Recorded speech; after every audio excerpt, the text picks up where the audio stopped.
seguir na mesma linha da semana passada, como eu disse, nós vamos continuar falando sobre a dor no punho, tá bom? Hoje eu vou falar um pouquinho para vocês de um estudo, né, que avaliou então a exposição ao uso do computador e a possível relação com uma disfunção que a gente chama de síndrome do túnel do carpo, muito comum em pessoas que trabalham, né, com o uso das mãos e do punho, movimento repetitivo de punho principalmente. Pensando na nossa prática baseada em evidência, não vai esquecer, né, dos nossos 3 pilares. Então, esse estudo, ele foi um estudo longitudinal, lembra da nossa pirâmide, são estudos importantes também para a gente acompanhar, né, o que pode acontecer a um grupo de pessoas que estejam expostas a um fator de risco, e no caso vai ser o uso do computador.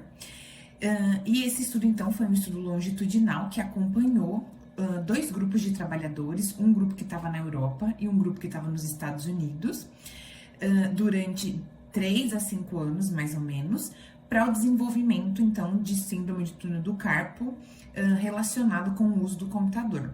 Esse estudo, ele foi publicado em 2015, essa revista é uma das revistas referências na área de fisioterapia, então, principalmente para avaliação de intervenções, e esses estudos também de acompanhamento, segmento de populações, assim como revisões sistemáticas, então, ela é uma revista muito importante para a prática clínica na fisioterapia.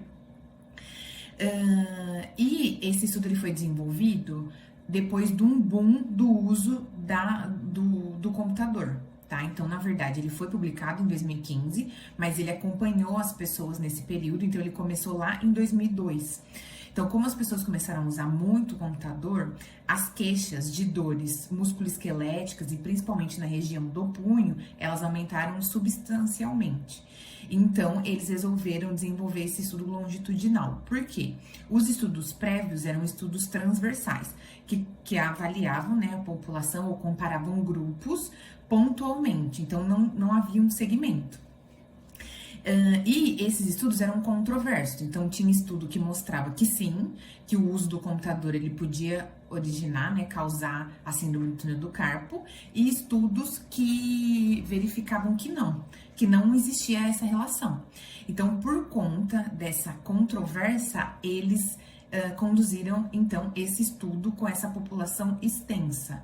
Então, eles avaliaram 4.817 pacientes, tá bom? E nesses 4.817, antes de começar o acompanhamento, 88 apresentaram síndrome do túnel do carpo, tá bom?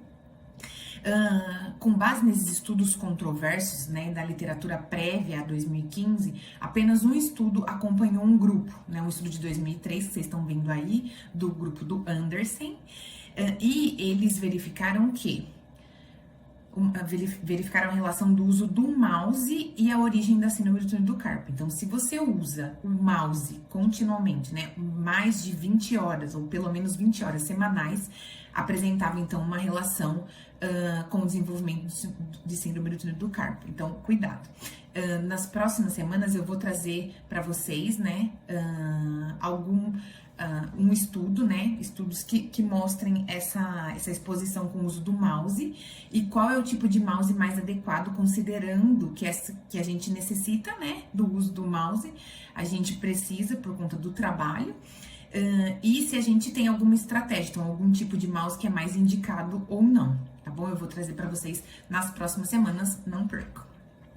Então, as duas populações eram populações de trabalhadores no geral, mas que utilizavam o movimento do punho, tá bom? Então, haviam as pessoas que trabalhavam com o uso do computador diariamente, e elas estavam divididas entre o uso entre 30 minutos mínimos diários até 4 horas diárias, tá bom?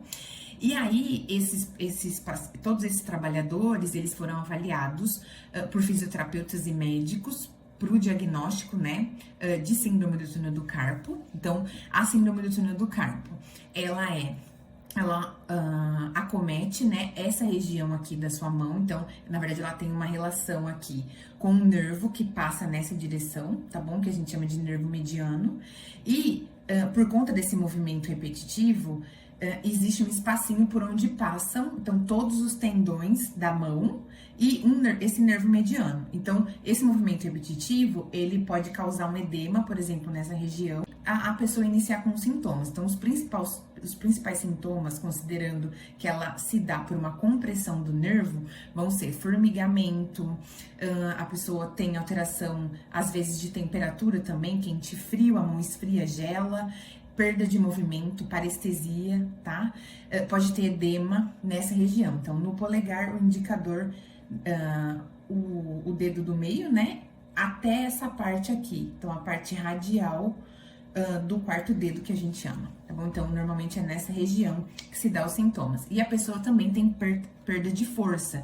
Então, muitas vezes ela tá, por exemplo, segurando, lavando a louça normalmente, e ela perde a força e acaba quebrando os objetos, tá bom? Então, essa é uma das principais queixas, assim como a dor noturna. Então, a pessoa acorda de dor por conta...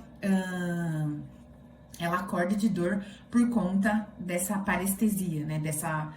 Da dor mesmo e principalmente desses sintomas de formigamento, tá bom? Então, esses são os principais sintomas. Existem também alguns testes, né? Então, você faz algumas batidinhas, né? Que a gente chama de sinal de Tinel, e a pessoa tem reportada os sintomas, né? De formigamento. O teste, que a gente chama de teste de Fallen, tá? Que é essa posição aqui por alguns minutos e a pessoa começa a reportar os sintomas, tá? Então, esses são os principais. Os dois principais. Tem outros testes, mas esses são os principais. E principalmente o quadro clínico dessa pessoa. Então, essas pessoas foram avaliadas, né? Para identificar se tinham ou não a síndrome do túnel do carpo. E também através de um questionário para a quantidade de exposição para o uso do computador. Como eu disse, foram incluídos 4.817 indivíduos, tá? E desses, 88 já apresentavam síndrome do túnel do carpo na avaliação inicial. O acompanhamento após 3 a 5 anos teve algumas perdas, né, dessa população, então foram avaliados 2.262 pessoas e destas, 64 apresentaram síndrome do túnel do carpo. Então, a taxa, né, de prevalência foi entre 2% e 4%. A maioria da população era homem, entre 20 e 59 anos. Os principais fatores de risco que estavam ligados ao desenvolvimento do síndrome do túnel do carpo foram obesidade e sexo. Então, mulher apresenta mais e pessoas que têm um IMC maior que 30, tá? Então, apresentaram uma maior associação com síndrome do túnel do carpo. E o uso do computador.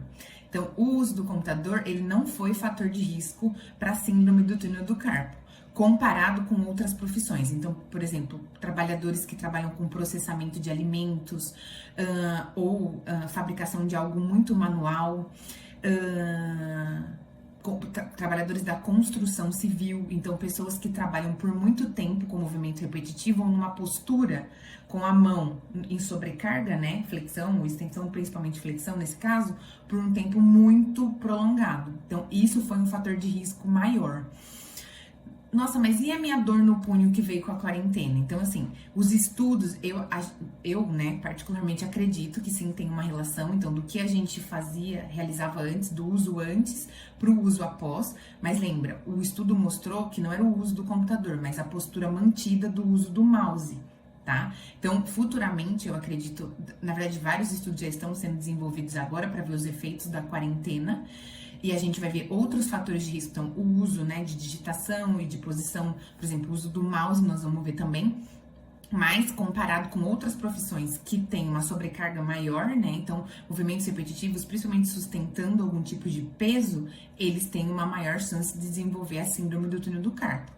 Mas não que, por exemplo, o uso do computador, ele não pode estar relacionado com outro tipo de disfunção que a gente vai ver, assim como o uso do celular, que é uma disfunção que antigamente não tinha esse olhar que a gente deve ter agora, tá bom? Então, eu acredito que futuramente novos estudos, eles vão olhar para a nova característica, o novo aspecto da população, tá bom?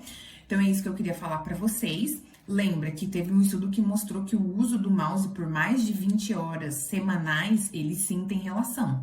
Então, cuidado com o uso excessivo, né, desse mouse durante a sua semana ou durante o seu dia, tá bom? O recado que eu tinha para falar, para dar para vocês hoje é esse. Se vocês tiverem alguma dúvida, alguma sugestão, deixa aqui embaixo pra gente. Eu vou deixar o link para os artigos também. E aí, a gente se vê na próxima semana, então, falando um pouquinho mais sobre a dor no punho, tá bom? Tchau!